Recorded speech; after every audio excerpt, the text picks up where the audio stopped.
আজকে সাবেক speaker doctor Shirin Sharmin Chowdhury supreme কোর্টের অ্যাডভোকেট, ওনাকে অ্যারেস্ট করা হয়েছে একটা মামলায়। লালবাগ থানার অ্যারেস্ট দেখিয়েছে। এই মামলাটা 326 ধারায় এই একটাই অজামিনযোগ্য সেকশন আছে। আমরা ওনার পক্ষে আজকে কোর্টে সাবমিশন রেখেছি। ওনার জামিন চেয়েছি।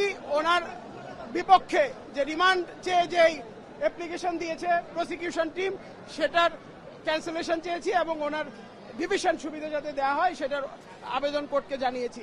বিজ্ঞ আদালতে আমরা বলেছি যে সংবিধানের 74 ধারা মূলে উনি যখনই স্পিকার হিসেবে শপথ নিয়েছেন, ওনার সমস্ত রাজনৈতিক সম্পৃক্ততা অফ হয়ে গিয়েছে। উনি একজন নিরপেক্ষ ব্যক্তি ছিলেন।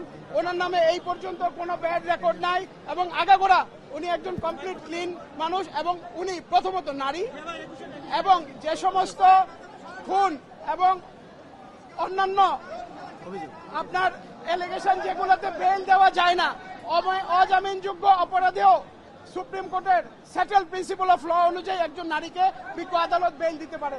তো সেই কারণে আমরা বলেছি উনি নারী, উনি জামিনযোগ্য, জামিন পেতে পারে, সেটেল প্রিন্সিপাল অফ ল, এবং উনি অসুস্থ। এর পাশাপাশি আমরা এটাও বলেছি উনি এই বিজ্ঞ আদালতের একজন আইনজীবী। এগুলা কনসিডার করে যাকে ওনাদেরকে বেল দেওয়া হয়, জামিনে মুক্তি দেওয়া হয়। ওনার রিমান্ড যে আবেদন করেছে পিপি সাহেব, সেটা যাতে রিজেক্ট করেন এবং ওনাকে যাতে ডিভিশন দেয়। বিজ্ঞ আদালত আমাদের সাবমিশন শুনে, আমি এবং আমার যাতে সহ আইনজীবী যারা ছিলেন সবার সাবমিশন শুনে ওয়াজ প্লিজ টু আমাদের যে রিমান্ড ক্যান্সেলের যে আবেদনটি ক্যান্সেল করার সেটা উনি মঞ্জুর করেছেন, ওনাকে ডিভিশন দিয়েছেন, কিন্তু বেইলের যে আবেদন ছিল সেটি নামঞ্জুর করেছেন। তার বিরুদ্ধে যে অভিযোগ আনা হয়েছে হত্যা চেষ্টা, এটা নিয়ে একটু শুনুন। এই ওনার বিরুদ্ধে হত্যা চেষ্টা যে অভিযোগ আনা হয়েছে, এটা হচ্ছে লালবাগ থানার একটা মামলা। সেটা এই জুলাই আগস্ট আন্দোলনের সময় হয়েছে 326 ধারায়।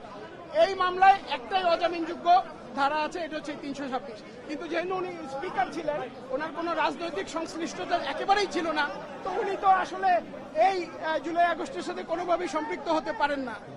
এটা আমরা আদালত। ধন্যবাদ। ধন্যবাদ।